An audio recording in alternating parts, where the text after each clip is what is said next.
Thank you, Mr. President. Mr. President, 8 times since 1974, when Congress created the rescissions process, one party has controlled the White House, the Senate, and the House of Representatives. 8 times.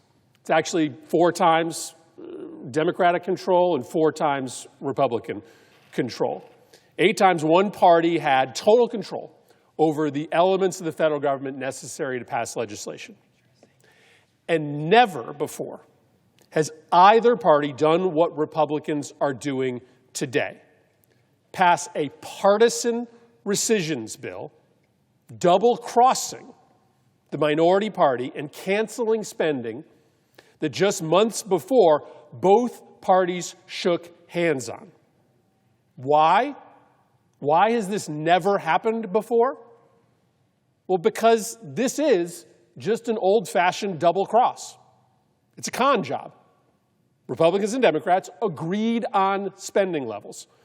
First, in a bipartisan appropriations bill passed in March of 2023, and then again in multiple bipartisan continuing resolutions.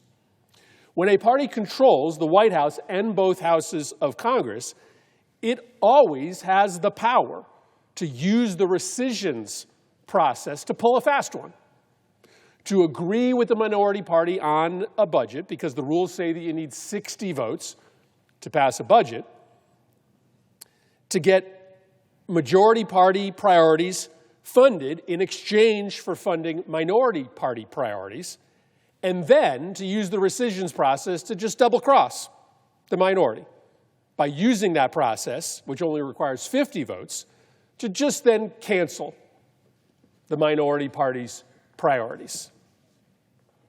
That's immoral. It's unethical. Suckering your partner into a deal in which you get something and they get something, and then using the back door to cancel the part of the deal that you don't like. That's bad faith. It's why no party has done it since 1972. The power has always existed. 8 different times, either the Democratic Party or the Republican Party could have cut a bipartisan spending deal and then used the rescissions power to just cancel the parts of the deal they don't like, but it's never happened because it's bad faith, because it destroys the ability of the Senate to function in a bipartisan way. It's kind of like if you traded baseball cards as a kid, and you made a trade with your best friend, and then in the middle of the night you snuck into his house and you took your cards back so that you had his cards, and now you had your cards as well. Nobody would think that's right. But that's exactly what's happening here. It will become hard, maybe even impossible, and Senator Tillis laid this out very well, to write a bipartisan budget ever again, because the minority party now knows that they can get double-crossed. And believe me, if Republicans do this now, Democrats are going to do it when they're in charge. This will become the norm. Sit down, do a bipartisan deal, wink, wink, and then a couple months later, just cancel the agreement through a partisan rescissions process. And of course, this is now the 3rd time in 7 short months that the new Republican majority has made substantial, meaningful changes to Senate rules and norms. Senate Republicans created a brand new rule that massively expands their ability to invalidate actions of the previous Democratic administration. Just a couple weeks ago, Republicans walked away from decades of precedent on how Senate bills are scored, and they used new magic math to create a score that hid the actual cost of their budget bill. And now this double cross. But, Mr. President, this isn't just about breaking the Senate. That's actually probably the least serious consequence of what is happening here. The most serious consequence is what is happening to American power around the world as Donald Trump and Republicans in part through this rescissions bill, destroy every single non-military tool that we use around the world to protect our interests. When I was like 8 or 9 years old, I collected G.I. Joe figures, and one Christmas, I remember being so excited because Santa Claus brought me the huge G.I. Joe aircraft carrier. It was awesome. I was obsessed with the military, like a lot of boys that age, the planes, the tanks, the ships. That's what I thought American power was, the U.S. military, period, stop. And of course, that's an 8-year-old view of the world. The world, as it turns out, is a lot more complicated. You need a lot more than just planes and tanks and ships to protect your interests. You need a powerful military. But adults, in particular adults who have any experience in national security, know that the octopus of global power has a lot of arms. Military might, but also information might, economic might, diplomatic might, energy might, humanitarian might.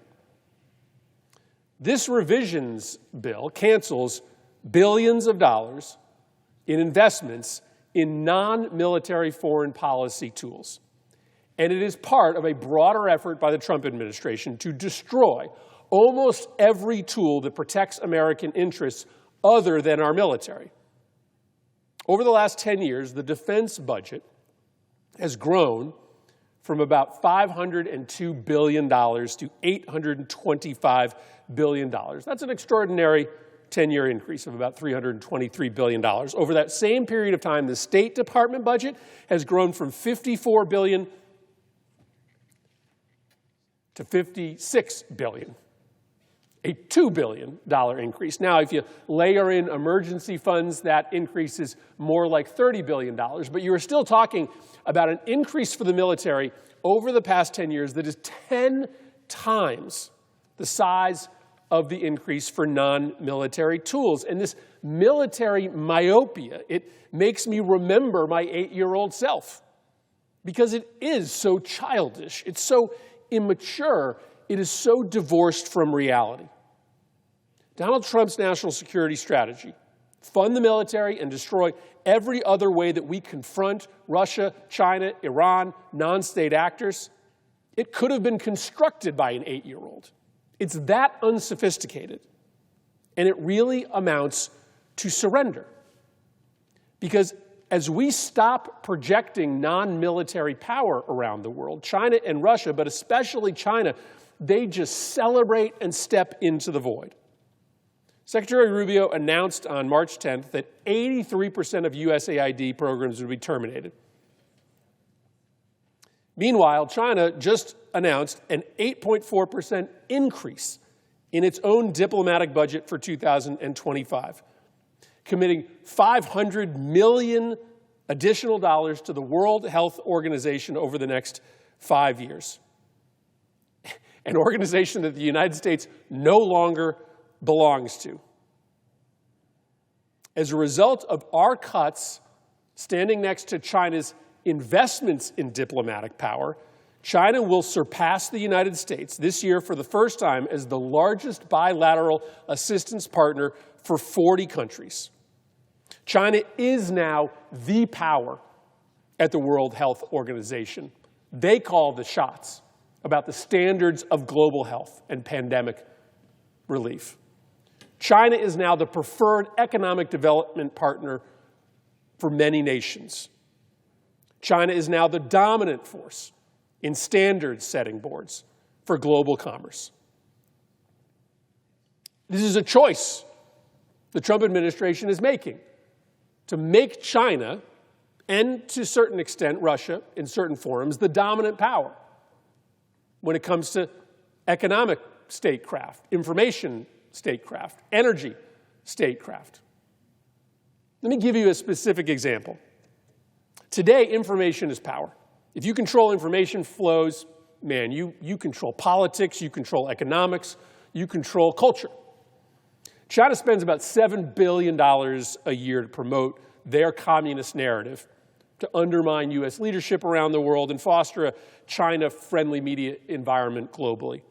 Russia, it's really hard to know how much Russia spends because they're not publicly reporting much of it, but they certainly spend at least $1.5 billion, but probably double that. And in many countries, Russia and China just control the information space. Russian-backed candidates win elections in countries on their periphery simply because of Russian information programs. Asian countries box the United States and U.S. companies out of economic competition because of Chinese information programs. And so, faced with China and Russia spending somewhere in the neighborhood of $10 billion, when the United States today is spending only a fraction of that amount of money, it would stand to reason that this would be a moment where we should come together, Republicans and Democrats, and dramatically increase our information warfare investments. But of course, we're doing exactly the opposite. Trump is in the middle of a purposeful, relentless campaign to destroy America's global information power. The Trump administration just shut down the Global Engagement Center. That is the capacity at the State Department to try to counter Russian and Chinese propaganda around the world. Gone, just gone. Global Engagement Center, bipartisan commitment, set up years ago by myself and Rob Portman, supported by Marco Rubio when he was a senator, now just doesn't exist any longer. The administration is dismantling the U.S. Agency for Global Media. That's the umbrella arm that oversees our information programs around the world. They laid off 92% of its staff. Voice of America, the Middle East Broadcasting Networks, Radio Free Europe, Radio Free Asia, they are on track to disappear.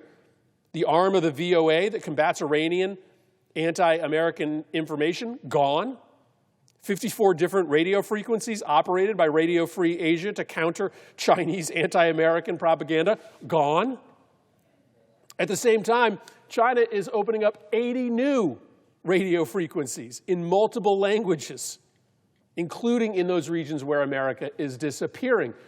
We are handing the world to China and Russia by deciding to view American power only through a military lens. And this rescissions bill makes it worse by enacting billions of dollars of cuts to diplomacy, to economic development programs, likely to information programs, because we actually can't see the impact of all of these cuts. It's all surrender. China is throwing a blowout party as we disappear our non-military power from the world. Trump terminated tens of millions of dollars in projects to upgrade Africa's power grid. What did China do? They announced $50 billion of new financing for Africa.